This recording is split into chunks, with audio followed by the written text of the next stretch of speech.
Greetings everyone, my name's Anna. I'm a clinical psychology doctorate student and my video is about real life applications to psychology.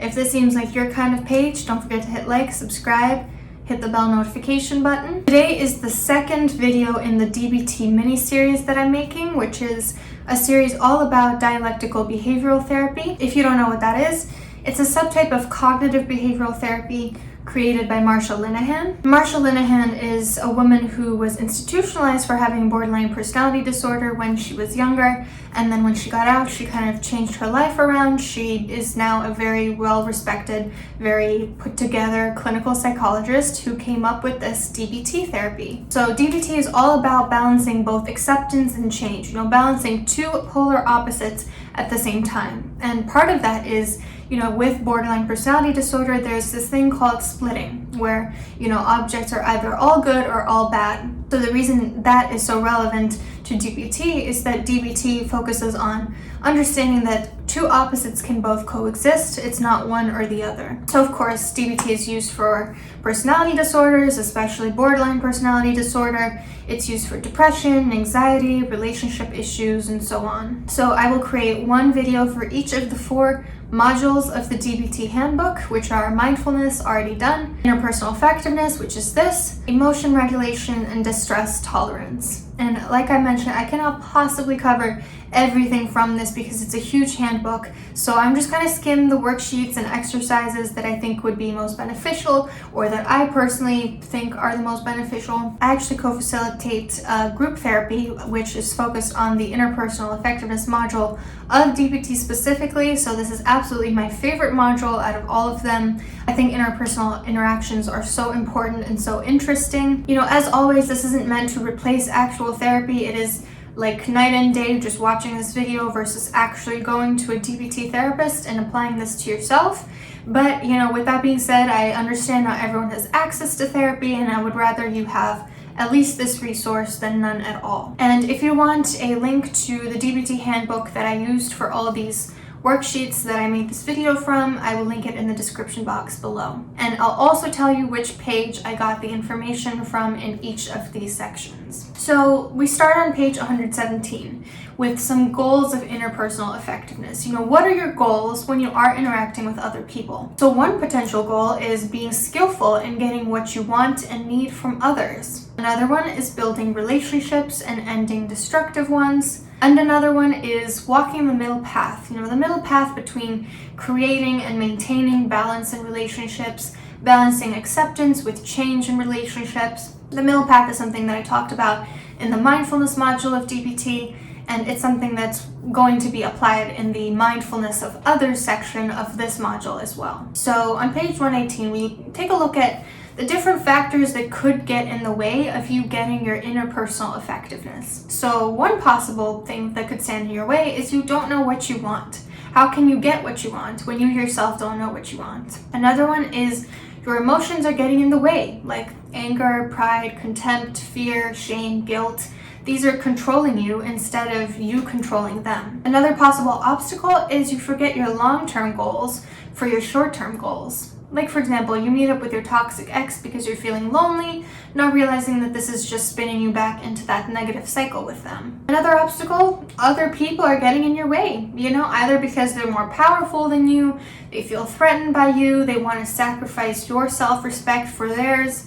The list goes on. And finally, another possible obstacle is your thoughts and beliefs are getting in the way. There are all these different myths with essentially negative cognitions, negative thoughts and beliefs about the world and yourself, like that you don't deserve to get your needs met, that you need to get everything done all on your own, that you shouldn't have to tell people what you need, that everyone needs to like you, and so on. So page 124, we talk about the first step, which is clarifying your goals in interpersonal relationships. So there's objectives effectiveness, like we talked about, getting what you want from someone else. So use the Dear Man acronym that we'll go over shortly if your goal is objectives related. Another possible goal is relationship effectiveness, keeping and improving the relationship, and you can use the acronym GIVE for this one. And then there's a self-respect effectiveness, which is keeping or improving your self-respect.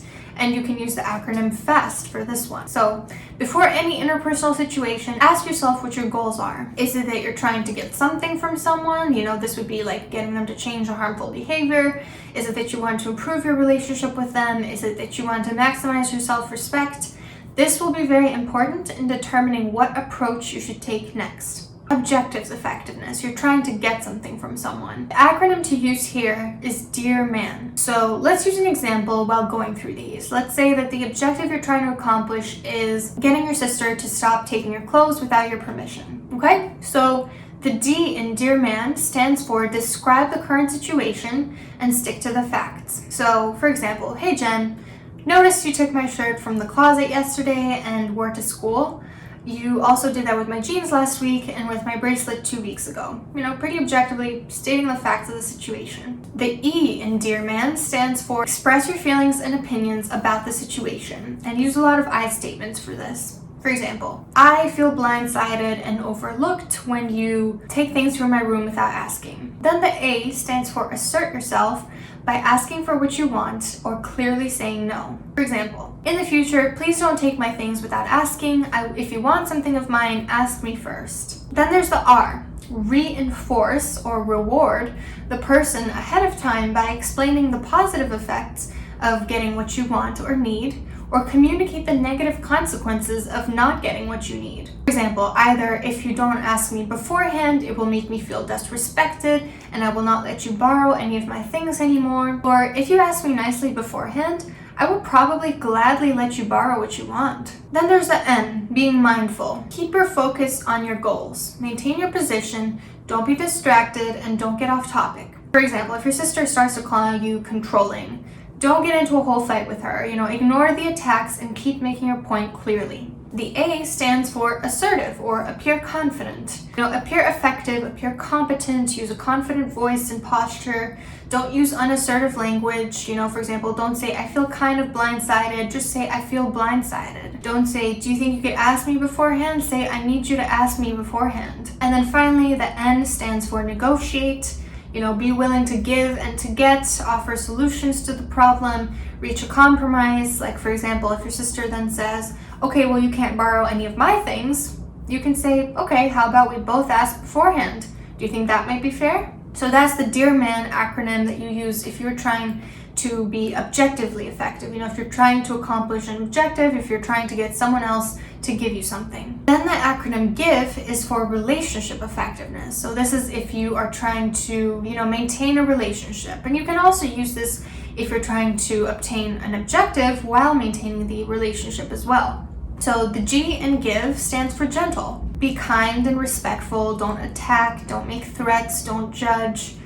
For example, if only you were a good person. Or don't sneer, like rolling your eyes, smirking, and so on. The I stands for interested. Listen and appear interested in the other person. Listen to their point of view. Be sensitive to their needs as well. Like for example, if they can't talk right now, agree to talk later when it is a good time for them. The V stands for validate. So show with your words and with your actions that you understand their thoughts and feelings about the situation, and try to view it from their lens. Like, I know sometimes it's easier to just grab something than to ask me beforehand, or I know that it's not as big of a deal to you because you don't mind when I borrow your clothes without asking, but that's not the case for me. So you're kind of, taking that person's perspective, empathizing with them, while also maintaining your own stance. So there are also a couple tips for how to validate others. Pay attention to them, reflect back, like paraphrase what they're saying. Be sensitive to what they might not be saying, like, any behavioral cues, what they're going out of their way to not express. Consider the context of their life or personality. Acknowledge that their point of view is valid. Don't try to one-up them, and just treat them like an equal. And then finally, the E in GIVE stands for easy manner. So use a little humor, smile, sugarcoat things a little bit. Don't have an attitude. Like you can say, I know you like to borrow my clothes because of course you do. My sense of style is fantastic. Just a little sprinkle of lightheartedness so that the other person is less likely to react poorly. Then on page 130, we talk about the acronym FAST. So this is if your primary goal in an interaction is self-respect, rather than maintaining the relationship rather than obtaining a particular objective. The objective here is self-respect. So the F in FAST stands for fair. Be fair to both yourself and the other person, validate yourself, validate them. Like, for example, don't expect your sister to allow you to borrow her clothes without asking if you don't allow the same of her. The A stands for apologies. Don't over-apologize. Don't apologize for making requests or having an opinion or disagreeing with someone. Don't look ashamed or apologetic. Don't say sorry. Don't say, sorry, could you please ask me before borrowing my clothes? Just say, could you please ask before borrowing my clothes? The sorry gives the other person some additional power, some additional leverage, because it's like you don't have a right to ask. Then there's S, which stands for stick to your values.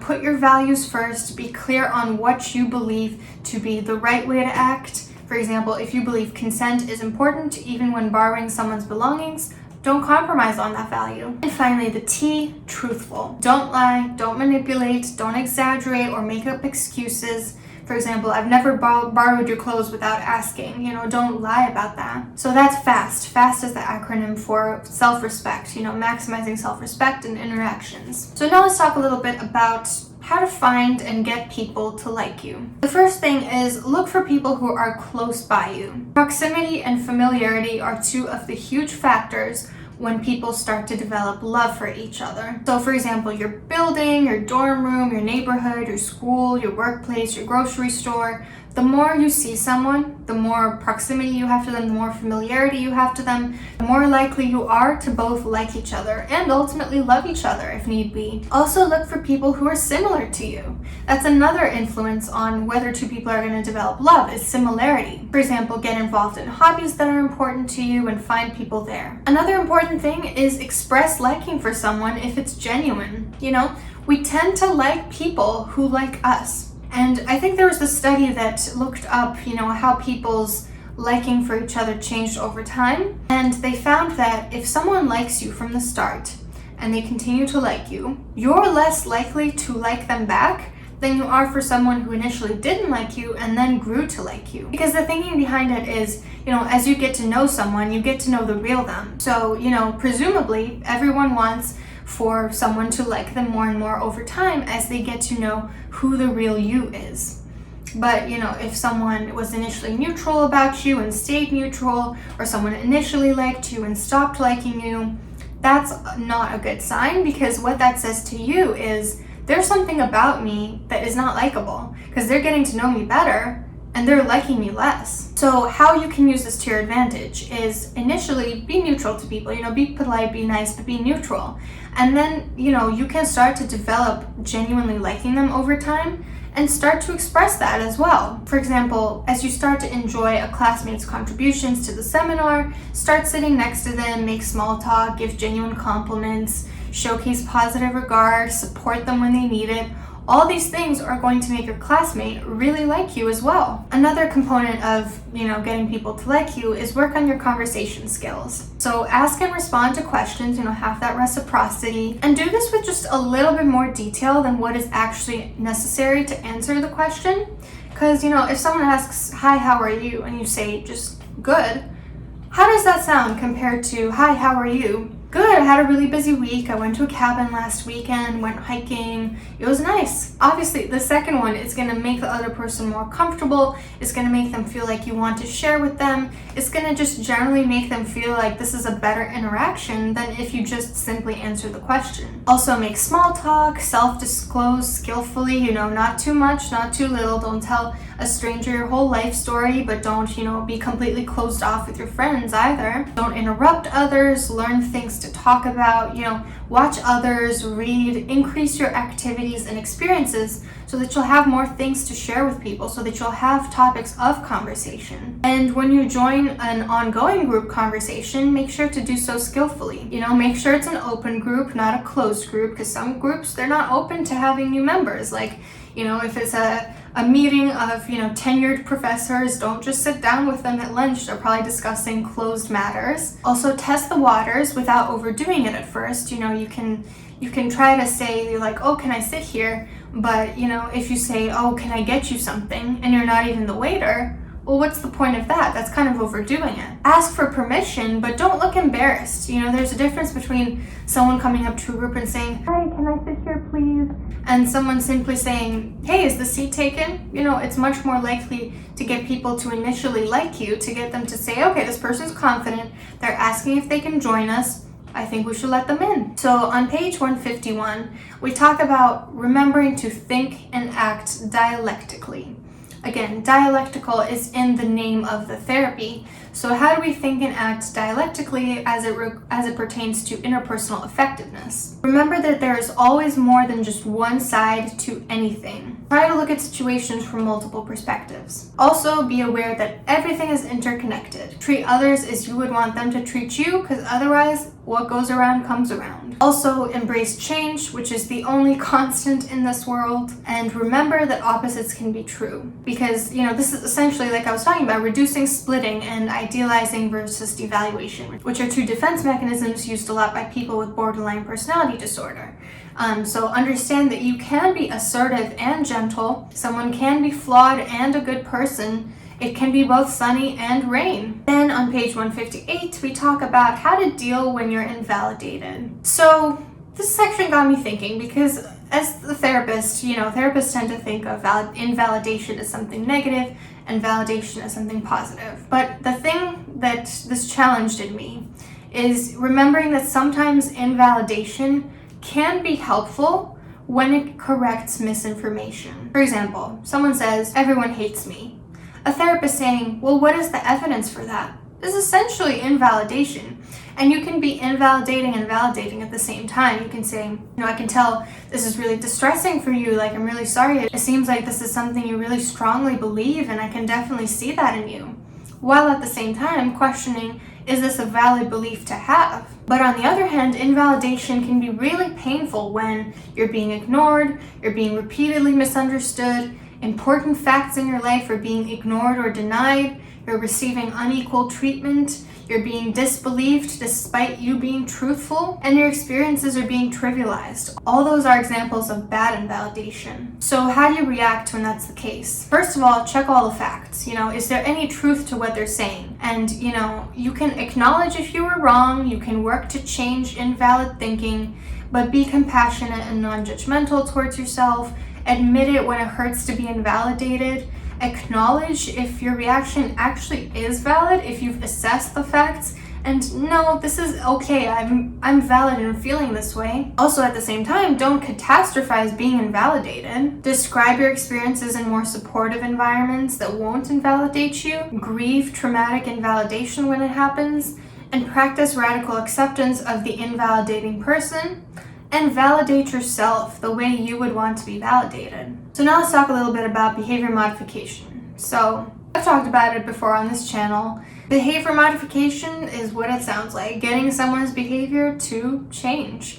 So there's something called a reinforcer, which is a consequence that increases the frequency of a behavior. Like, you want to increase the amount of dates your partner takes you on, for example. So positive reinforcement means positive consequences or rewards, such as going on a date with someone after a week of them being responsive and attentive to you, so that you increase them being responsive and attentive to you. But then negative reinforcement is the removal of a negative event or punishment. So, let's say your partner and you took a break, and now they're finally openly communicating and working to fix your issues, so you come home. So you're removing the negative event or the punishment. So shaping is reinforcing small steps toward the behavior that you want. For example, only talking to the person you're dating when they prove themselves trustworthy, slowly spending more time with them as their behavior goes along with your values, giving them more affection the more they prove their love to you. All these things are kind of over time shaping. And remember, the timing counts. So reinforce the behavior immediately after it occurs. Like, for example, say thank you right after someone does something nice for you, and compliment them when they treat you well, and all these different things, rather than doing it, an hour later, a week later, a year later. So all these things we just discussed, these are strategies for increasing wanted behaviors. But how do you decrease unwanted behaviors?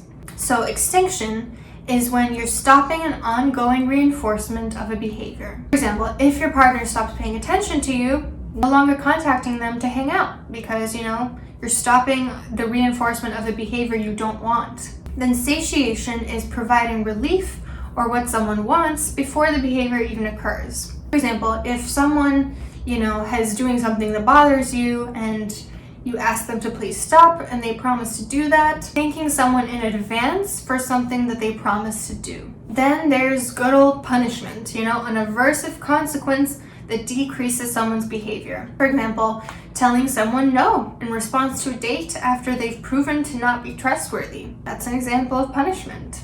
So one thing to remember here is be sure to reinforce alternative behavior to replace the behavior you want stopped. For example, no, I will not come to your house at 2 a.m. on a Tuesday, but you can take me out on a date next week if you show me respect and make a plan in advance. That's an example of providing an alternative behavior for behavior that you don't like. And then on page 173, we talk about clarifying your priorities in interpersonal situations. So, first of all, check the facts. What happened? What were the consequences? What is the issue? For example, my coworker took credit for an idea that I came up with, and as a result, the coworker received praise and my contribution was overlooked. So, what specific results are you hoping to get from this interaction?